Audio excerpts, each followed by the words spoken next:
Jean-François Barry. Son sens de la répartie et ses réflexes lui permettent de rebondir sur l'actualité en toute aisance.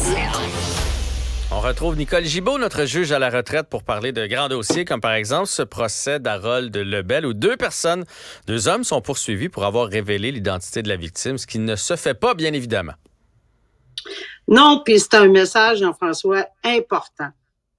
Parce que c'est rare. En fait, moi, je l'ai jamais vu. J'ai jamais vu qu'on a déposé des accusations en vertu du code criminel.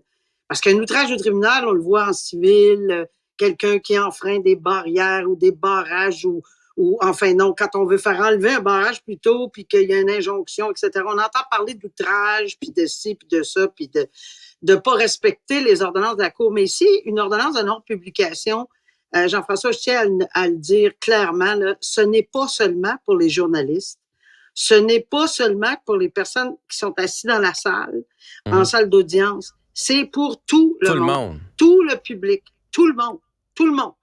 Alors, l'ordonnance de non-publication, c'est prononcé par le tribunal, c'est un ordre de ne divulguer d'aucune façon de divulguer, et là, on a de la visite, là, de divulguer en ondes. On voit pas la visite, c'est votre chat, hein, c'est ça, parce qu'on voit juste comme un petit bout de queue passer, là. Bien, on va dire allô. C'est avec la grève, il y en a qui sont venus travailler avec leurs enfants. Vous, c'est avec votre chat. Le minou, il a gratté à ma porte pour venir écouter l'entrevue, fait que je peux pas y refuser. Bon. Ben non. Alors, surtout que c'était avec toi, Jean-François. Ben c'est ça, j'attire les chats. Mais rappelez-moi donc, de quelle façon ils ont révélé l'identité de la victime dans ce dossier-là? Ça a été fait de quelle façon? Les réseaux sociaux, les fameux réseaux sociaux. Alors, il y a une personne qui s'est pas loin de... Non seulement il s'est pas servi de sa tête puis qui est allé sur les réseaux sociaux, mais il a dit des choses extrêmement méchantes. Et vulgaire. Et il a nommé le nom de Catherine Fournier. Aujourd'hui, on peut la nommer Catherine Fournier. Oui, elle est sortie même. Qui est la victime. Elle a sorti dans les médias et elle a demandé la permission à la Cour de révéler son identité parce que même la victime, Jean-François, ce qui est important, c'est que même la victime doit demander la permission au tribunal. Alors, tout individu, toute personne, réseaux sociaux, journalistes, n'importe qui, ne peut pas dévoiler le nom d'une victime, ni quelques renseignements que ce soit pouvant la relier, cette personne. Exemple de dire, on la connaît, elle est députée, c'est une personne qui est députée, et en plus de ça, elle vient de laisser, puis elle est la mairesse de Longueuil. C'est ça. C'est assez évident. Tout ce qui peut la relier... Même si on nomme pas le nom, tout ce qui peut la relier, cette personne-là, la victime, même si c'était un gars, on peut pas faire ça. Puis les médias sociaux, ça compte. Est-ce que vous pensez que dans ce cas-là, on a sous-estimé les médias sociaux parce que des fois, on a l'impression que les médias sociaux, c'est notre cercle d'amis qui regarde ça? Est-ce que c'était fait de mauvaise foi ou intentionnel? Clairement.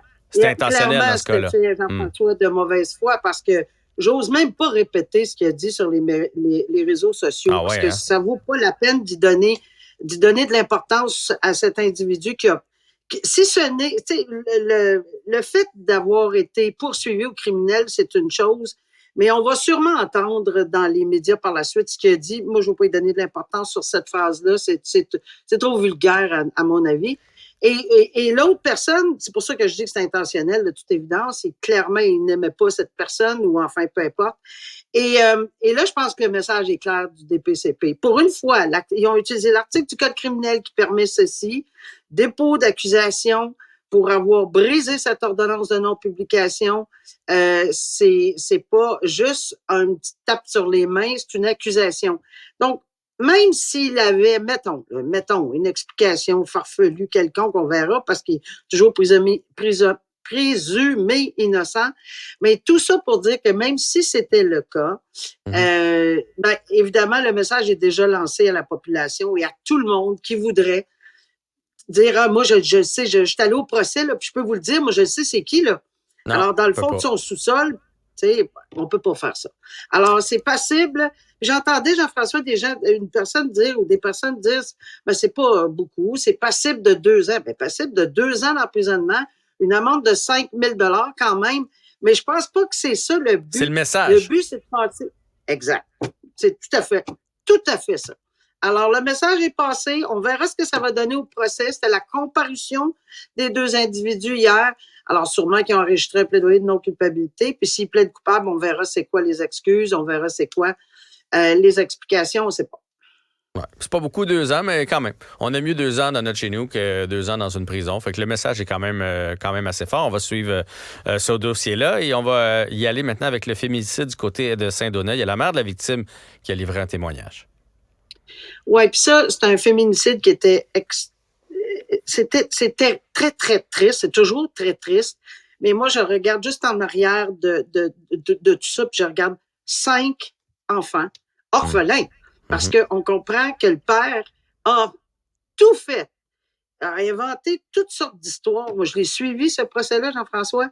Il a inventé, il a appelé le 911 en panique. On se souviendra de ce dossier-là pour dire que sa femme était saoule, elle avait pris des médicaments, elle avait tombé en bas des escaliers pour expliquer fort probablement les contusions. Elle était remplie de bleu, cette femme-là, remplie de bleu. 5 enfants, c'est pour ça que je dis, je regarde un petit peu en arrière, là. 5 enfants orphelins parce qu'ils ont perdu leur père qui est en prison à vie.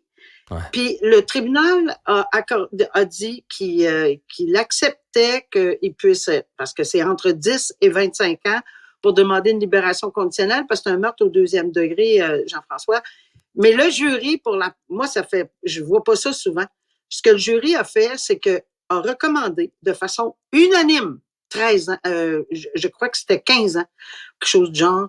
Et le tribunal est allé, ou enfin, peu importe, là, a accepté une recommandation parce qu'il n'est pas obligé de se lier à la recommandation du jury, mais a tout simplement tranché la poire en 2. Un disait 11 ans, l'autre disait 15 ans, la défense, puis la couronne, et le jury s'était prononcé. Alors, je trouve ça très, très, très intéressant parce que des fois, ils déclinent. Ils ont le droit de décliner. Donc, on a siégé sur le dossier, là, ça ne nous intéresse pas vraiment de dire quoi que ce soit sur la sentence. Alors, les enfants sont orphelins. La mère de la victime n'en revient pas encore. Apparemment, c'est une très bonne étudiante en droit en plus. Et il a dénigré au procès tout ce qu'il a dit, tout ce qu'il a inventé comme histoire aux policiers et à tout le monde. Et les preuves étaient accablantes. On retrouvait du sang partout. C'est assez crapuleux comme... Horrible. Horrible. Puis lui, il va devoir vivre avec ça, mais les enfants qui sont assez vieux pour savoir tout ça. Pour comprendre. Et comprendre ce qui est arrivé à leur maman, ça doit être très, très difficile à supporter. Alors voilà, c'est tranché, puis je comprends la mère qui dit, on veut mettre ça en arrière de nous, il faut aller de l'avant, c'est eux qui ont les enfants maintenant, et on leur souhaite bonne chance, et puis beaucoup d'amour, puis beaucoup de bienveillance, puis à eux, là, parce que c'est 5 enfants quand même là, qui rentrent dans une maison.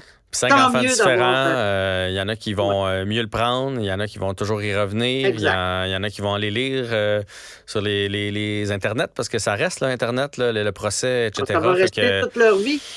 Fait que ça sera pas facile. Ça sera pas facile de surmonter ces épreuves-là. Et je pense qu'ils ont besoin d'aide psychologique puis rapidement. Puis c'est ce qu'on entend régulièrement. C'est bien beau, là, mais il n'y a pas assez de psychologues, pas assez de ça. Puis tu sais, des fois, c'est 6, 7 puis 8 mois pour avoir de l'aide. Ben, c'est pas dans 8 mois nécessairement que tu as besoin d'aide quand ta fille vient de te faire assassiner puis qu'il y a 5 enfants qui sont orphelins. Ouais. C'est désolant. Madame Gibault, c'est toujours un plaisir de vous parler. Merci beaucoup. Merci. À bientôt. Au revoir.